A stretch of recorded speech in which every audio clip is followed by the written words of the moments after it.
وما خلقت الجن والإنس إلا ليعبدون الله أكبر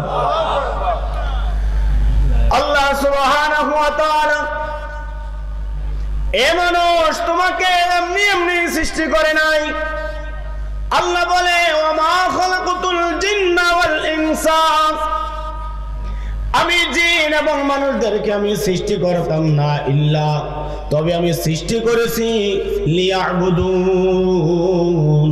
একমাত্র আমি আল্লাহ পাকের ইবাদতের জন্য। চিৎকার মেরে পড়েন সুবহানাল্লাহ। আল্লাহ সৃষ্টি করলেন কেন? ইবাদতের জন্য। বলেন আল্লাহ সৃষ্টি করলেন কেন? ইবাদতের জন্য। এবার জবান থাকলে বলবেন নামাজের মাধ্যমে ইবাদত হয় কার? আরো জোরে কার? রোজার মাধ্যমে ইবাদত হয় কার? হজের মাধ্যমে ইবাদত হয় কার? যাকাতের মাধ্যমে ইবাদত হয় কার? ভালো কাজের মাধ্যমে ইবাদত হয় কার? প্যারে হাজিরিন, আল্লাহর ইবাদত করা লাগবে, কিন্তু আফসোসের বিষয় হলো এখানে অনেকে হয়তো থাকতে পারেন আমরা প্রত্যেকেই আল্লাহর বান্দা, আল্লাহর গোলাম দাবি করি, কিন্তু অনেক হতভাগা আছে। ওয়াজ দেখলাম, খুশি হলাম, প্যান্ডেলে আসলাম, কিন্তু কেমন দুর্ভাগা আছে, এশারের সালাত আমার তাকদীরে হয় নাই, এমন কম ভক্ত আছে না নাই? আরো জোরে আছে না নাই? আমরা যদি মনে করি নামাজ পড়লে কি হবে, রোজা রাখলে কি হবে, ঈমান তো আমাদের মজবুত আছে, এমন বক্তব্য আছে না নাই? কই হুজুর নামাজ পড়ি না, ঈমানটা শক্ত আছে। এই ভাই এবার বলবেন নামাজ ছাড়া ঈমান আবার শক্ত কেন ভাই থাকে? এবার বলবেন হুজুর আমি নবীকে ভালোবাসি, আমি নবীজিকে মোহাব্বত করি, নামাজ না পড়লে চলে। এ ভাই গভীর খেয়াল, গভীর মনোযোগ অন্তরে কানতে লাগান। যেই ব্যক্তি নবীকে ভালোবাসে, যেই ব্যক্তি রাসূলকে মোহাব্বত করে, ওই ব্যক্তি কখনো নামাজ ছাড়া থাকতে পারে? কথা বলেন পারে? এবার দেখা যায় সমাজের মধ্যে একদল মানুষ আছে যারা বলবে আমি নবীকে মোহাব্বত করি, কিন্তু আমি নামাজ পড়ি না। নামাজ না পড়লে কি হবে? আমার ঈমান মজবুত আছে। রোজা না রাখলে কি হবে? আমার ঈমান মজবুত আছে, আমি নবীকে ভালোবাসি। এ ভাই এটা নবীর ভালোবাসা না, এটা হলো নবীর সাথে ভণ্ডামি করা। চিৎকার মেরে বলেন ঠিক কিনা? আহলে সুন্নাত ওয়াল জামাত হকের পক্ষে, ভণ্ডের পক্ষে না, এটাই চূড়ান্ত সত্য। নবী করিম সাল্লাল্লাহু আলাইহি ওয়াসাল্লাম সাহাবায়ে কেরামদেরকে বলে বনি ইসরাঈলের কাতার হবে ৭৩টা, আমি রাহমাতুল লিল আলামিনের উম্মতের কাতার হবে ৭২টা। এই ৭২টা কাতারের মধ্যে একটা কাতার হবে জান্নাতি, আর ৭১টা কাতার হবে বাতিল জাহান্নামী। সাহাবায়ে কেরাম জানতে চাইলেন ইয়া রাসূলুল্লাহ, ইয়া হাবিবাল্লাহ, নবী গো, একটা কাতারে যে জান্নাতে যাবে ওটা কোন দল? নবী বলে ওটা হলো যেই দলটা আল্লাহর হুকুমগুলা নবীজির তরিকা অনুযায়ী সাহাবীরা যেইভাবে চলতেছে ওইভাবে যারা চলে তারা হলো জান্নাতি। এক কথায় যারা হলো আহলে সুন্নাত ওয়াল জামাত তারাই হলো জান্নাতি। চিৎকার মেরে বলেন ঠিক কিনা? এবার বলবেন হুজুর আমরা মিলাদ করে আমরা সুন্নি। না না, মিলাদ পর্যন্ত সুন্নির সীমাবদ্ধ নয়। সুন্নি হতে হলে আগে আপনার নামাজ ঠিক থাকতে হবে। কথা বলেন ঠিক কিনা? আল্লাহর হুকুমগুলো ঠিক রাখতে হবে, নবীজির সুন্নত তরিকায় চলতে হবে, সাহাবায়ে কেরাম যেইভাবে চলেছে ওইভাবে চলতে হবে। হুজুর সাহাবী দেখি নাই, ওলিরা যেইভাবে চলেছে ওইভাবে চলবেন। এরপরে যদি মিলাদ পড়েন ওই মিলাদে মুস্তাহাব। কথা বলেন ঠিক কিনা? কি কষ্ট পাইতেছেন? হ্যাঁ কি তারে হুজুর কি ডাকে সুন্নি, হুজুর আজ মিলাদের বিরুদ্ধে। আমি মিলাদের বিরুদ্ধে না, এটা আপনাদের মনে হয় আমি কি মিলাদের বিরুদ্ধে? না, কিন্তু বুঝতে হবে আলোচনা। আজকে আমাদেরকে টকমা লাগায় বলে সুন্নিরা নামাজ পড়ে না, কিন্তু আমরা দেখে দিতে চাই, আমরা সুন্নিরা নামাজও পড়ি, রোজাও রাখি, মানুষকে যাকাতও দেই, সামর্থ্য থাকলে হজও করি, নবীকে ভালোবাসি, ওলিদের সোহবতও থাকি, এর নামই হলো সুন্নি। কথা বলেন ঠিক কিনা? ভাইরা আমার, বন্ধুরা আমার, সাহাবায়ে কেরাম নবীজিকে কিভাবে ভালোবাসতেন? নবীজি সাহাবায়ে কেরাম কিভাবে নবীকে ভালোবাসতেন? নবীর মসজিদের মুয়াজ্জিন যার নাম হলো হযরতে বেলাল রাদিয়াল্লাহু তাআলা আনহু, নামটা শুনছেন? বেলালের নাম শুনছেন? কারা কারা শুনছেন? ডান হাত তুলে দেখান। নারে তাকবীর, নারে রিসালাত, আহলে সুন্নাত ওয়াল জামাত। তাহলে আমরা বেলাল রাদিয়াল্লাহু তাআলা আনহু নামটা শুনছি কিনা? ইনি কে? ইসলামের প্রথম মুয়াজ্জিন। কথা বলেন ঠিক কিনা? নবীর মসজিদের মুয়াজ্জিন হযরত বেলাল রাদিয়াল্লাহু তাআলা আনহু নবীজির ওফাতের পর হযরতে বেলাল রাদিয়াল্লাহু তাআলা আনহু একটা গাঠুরি বাঁধলেন। গাঠুরি বেঁধে হযরতে আবু বকর সিদ্দিক রাদিয়াল্লাহু তাআলা আনহুর দরবারে হাজির হলেন। ইয়া আবু বকর, আমি আর মদিনায় থাকবো না, আমরা নবীকে ভালোবাসি, আপনি নবীকে ভালোবাসেন, আমরা সবাই নবীকে ভালোবাসি, কিন্তু সাহাবায়ে কেরাম কিভাবে নবীকে ভালোবেসেছে এ শরীয়তপুরে মানুষ শুনে যাও। আবু বকর জানতে চায়, ওকে বেলাল, কেন তুমি মদিনায় থাকবা না? কেউ কি তোমাকে আঘাত করেছে? না কেউ তোমার উপর অত্যাচার করেছে? না তোমার খানার সমস্যা? ও বেলাল, যদি তোমার খানার সমস্যা হয়, বাইতুল মাল থেকে কিছু তোমার জন্য ধার্য করে দিব। বেলাল ডাক দিয়া বলে, ও নবীর সাহাবী আবু বকর, আমার যা প্রয়োজন তুমি আবু বকরকে এনে দিতে পারবা? আবু বকর জানতে চাই, রে বেলাল, কি চাও? যা আমি দিতে পারবো না। হযরতে বেলাল ডাক দিয়া কয়, আবু বকর, আমার দুনিয়ার ধন সম্পদ অট্টালিকা কিছু দরকার নাই, আমার দরকার আমাকে কি আমার নবীকে এনে দিতে পারবি? আর জোরে সুবহানাল্লাহ। ও আবু বকর, আমার নবীকে কে এনে দিতে পারবা? এবার হযরতে আবু বকর ডাক দেখে, বেলাল, তুমি কি নবীকে ভালোবাসো? আমরা কি নবীকে ভালোবাসি না? হযরতে বেলাল ডাক দেখে, আবু বকর, তোমরা নবীর রওজা দেখলে ঠিক থাকতে পারো, আমি বেলাল নবীর রওজা দেখলে ঠিক থাকতে পারি না। পার্থক্যটা এই জায়গায়। সুবহানাল্লাহ। এবার হযরতে বেলাল হযরতে আবু বকর সিদ্দিক রাদিয়াল্লাহু তাআলা আনহুর থেকে বিদায় নিয়ে সিরিয়ায় চলে যায়। দিন যায় যাইতে যাইতে, হায় রে আমার নবী, জিন্দা নবী। হযরতে বেলালকে স্বপ্নে দেখায়, এরে বেলাল, কি এমন দুশ্মনী রে, কি এমন অন্যায় করলাম রে বেলাল, আমি নবীকে মদিনায় রেখে তুমি সিরিয়ায় চলে আসলাম। হযরতে বেলাল রাদিয়াল্লাহু তাআলা ঘুম ভেঙে যায়, হতভম্ব হয়ে যায়, ঘেমে মস্তিষ্ক হয়ে যায়। হযরতে বেলাল আর চিন্তা না করে নবীর পাগল মদিনার দিকে রওনা দেয় নবীজির জিয়ারতের জন্য। চিৎকার মেরে পড়েন না সুবহানাল্লাহ। এখান থেকে একটা দলিল পাওয়া যায়, আমরা ওলি আল্লাহর মাজার জিয়ারত করি কি করি না? এই জবান থাকলে বলেন, করি কি করি না? মাজার কি পূজার জায়গা না জিয়ারতের জায়গা? কথা বলেন, পূজার না জিয়ারতের? পূজা করতে ফুল লাগে, দুলফা লাগে, দান লাগে, কাশের থাল লাগে। কথা বলেন ঠিক কিনা? আর জিয়ারত করতে সূরা ফাতিহা লাগে, ইখলাস লাগে, দুরূদ শরীফ লাগে, ইস্তিগফার লাগে। কথা বলেন ঠিক কিনা? তাহলে পূজা আর জিয়ারত এক। মন্দিরে হয় পূজা, মাজারে কবরে হয় জিয়ারত। কথা বলেন ঠিক কিনা? হযরতে বেলাল নবীজি রওজার কাছে এসে কান্না করতে করতে হযরতে বেলাল বেহুশ হয়ে গেলেন। সিরিয়া থেকে জিয়ারতের উদ্দেশ্যে মদিনার নবীর বেলাল জিয়ারতের উদ্দেশ্যে চলে আসলেন মদিনায়।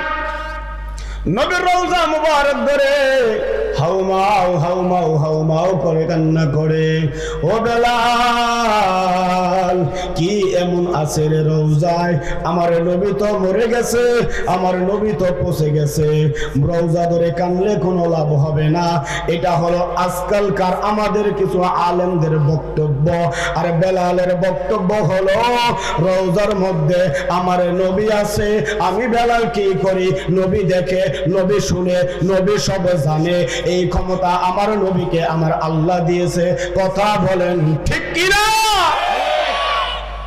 সাহাবায়ে কেরামের আকীদা নবী জীবিত, এটাই চূড়ান্ত সত্য। কথা বলেন ঠিক কি না?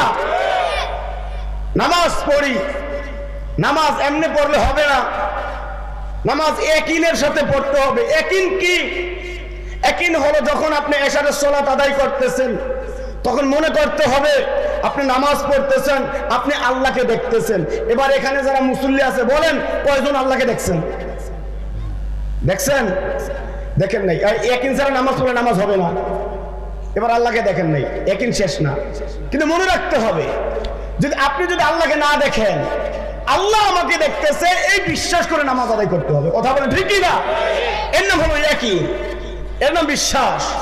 কারণ যেই ব্যক্তি মনে করে আল্লাহ আমাকে দেখতেছে আমি নামাজ আদায় করতেছি, ওই ব্যক্তি কখনো নামাজের নিয়ত বাইরা এফিল উফিল চায় না। কথা বলেন ঠিক কি না? আজকে আমাদের এলাকায় কিছু নামাজ পড়ে, নামাজ পড়তে আইসা এইভাবে প্রথম কাতারও চায় যে আরে কার্পেটও কিনে হয়েছে, কার্পেটও ময়লা লাগছে, হ্যাঁ আজ নামাজের পরে হুজুরের দরুম, ওই যে টাইসের মধ্যে কি ময়লা, আজ নামাজের পর হুজুরের দরুম, মাইকের ভিতরে ঘুম লাগছে, আজ নামাজের পর হুজুরের দরুম। এমন মুসল্লি আছে না নাই? কথা আছে না নাই? বারে বা তুমি নামাজ পড়তে গেছো, নামাজ না পড়বা, এত বলছাও কে? তাহলে বোঝা যায় আমরা নামাজের দোষ দেওয়া লাভ নাই, আমরা ঠিক মতো পড়তে পারি না। কারণ আল্লাহ বলছে ইন্নাস সালাতা তানহা আনিল ফাহশাই ওয়াল মুনকার। ও বান্দা, তোমার নামাজ তোমাকে খারাপ কাজ থেকে বিরত রাখবে। যদি নামাজ যদি পড়তে পারো তুমি কখনো খারাপ কাজ করবা না।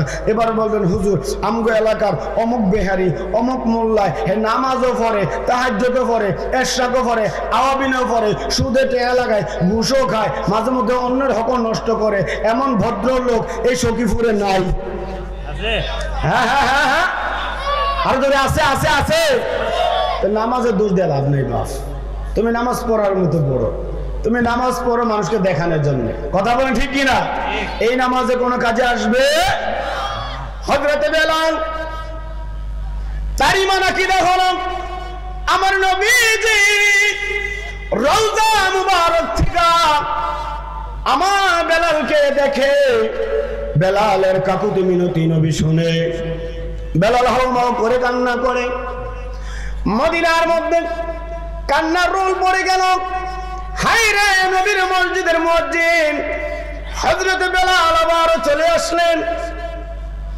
জানতে জানতে সাহাবায়ে কেরাম আস্তে আস্তে আস্তে আস্তে মদিনার দিকে একটা জড়ো হয়ে গেল। সাহাবায়ে কেরামদের সমাগম। এবার সাহাবায়ে কেরাম এক একজন বলেন, ওগো নবীর মসজিদের মুয়াজ্জিন, ওই বেলাল কতদিন হয় তোমার জবানের আজান শুনি না। ওরে বেলাল আজান কি দিবা? তোমার কণ্ঠে আজান বড় শুনবার মনে চায়। বেলাল কারো কথা পাত্তা দেয় না। সাহাবায়ে কেরাম বলেন, ও নবীর সাহাবীর দল, বেলাল এভাবে শুনবে না, যাও যাও যাও নবীর আদরের কলিজার টুকরা ইমাম হাসান আর ইমাম হুসাইনকে নিয়ে আসো। ইমাম হাসান আর ইমাম হুসাইন যখন বেলালের কাছে আসলেন, হযরত বেলাল আমার নবীর চেহারাটা ইমাম হাসানের চেহারাটার সাথে অনেক মিল ছিল। সুবহানাল্লাহ। ইমাম হাসান আর ইমাম হুসাইন রাদিয়াল্লাহু তাআলা আনহুর বুকের মধ্যে বেলাল মাথা রেখে হাউমাউ হাউমাউ করে কান্না করে।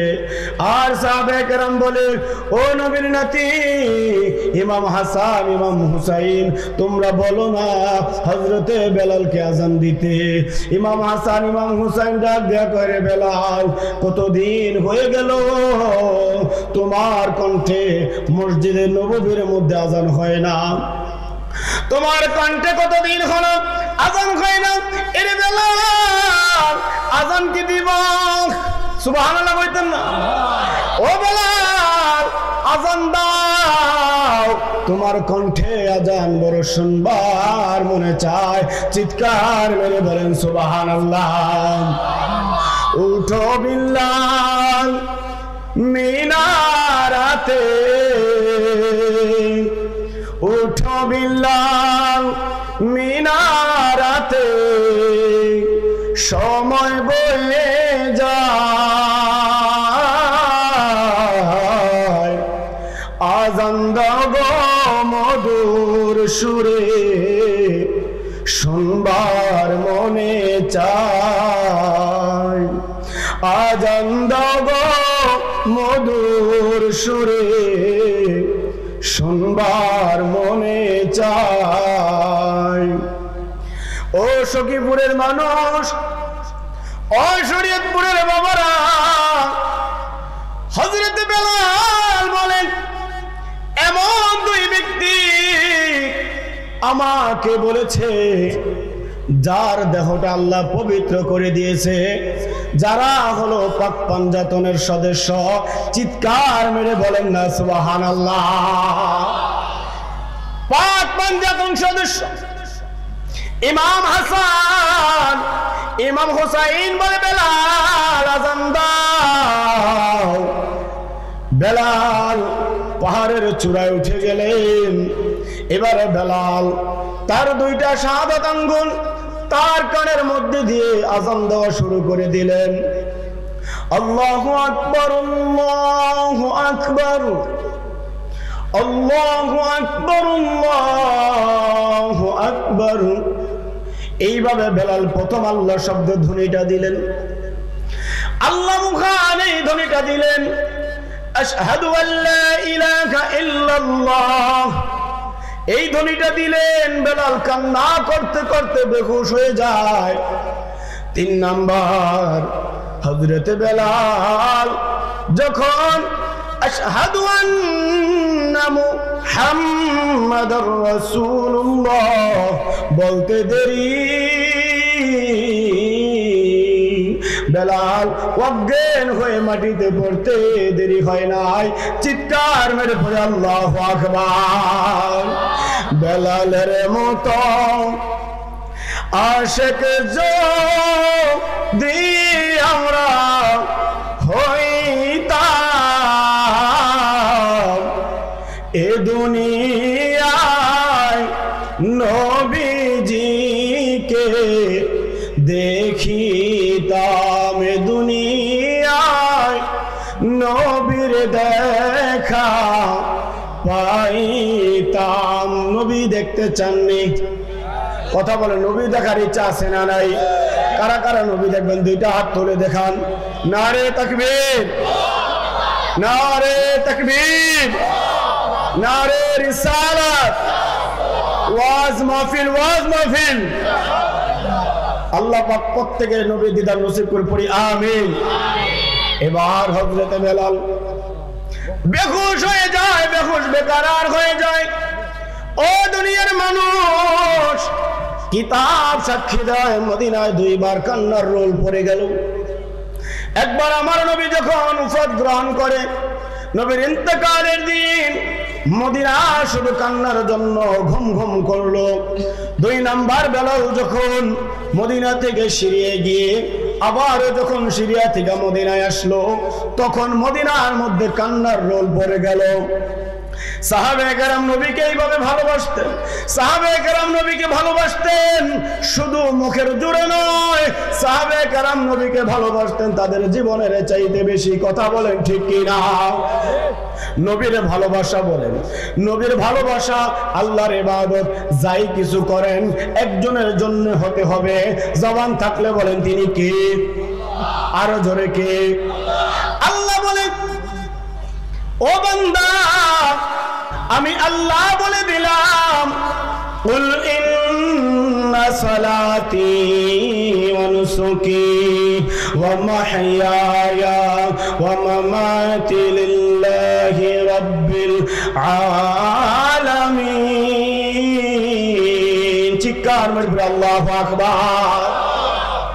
আল্লাহ বলে, বান্দা নবীর ভালোবাসা কেন?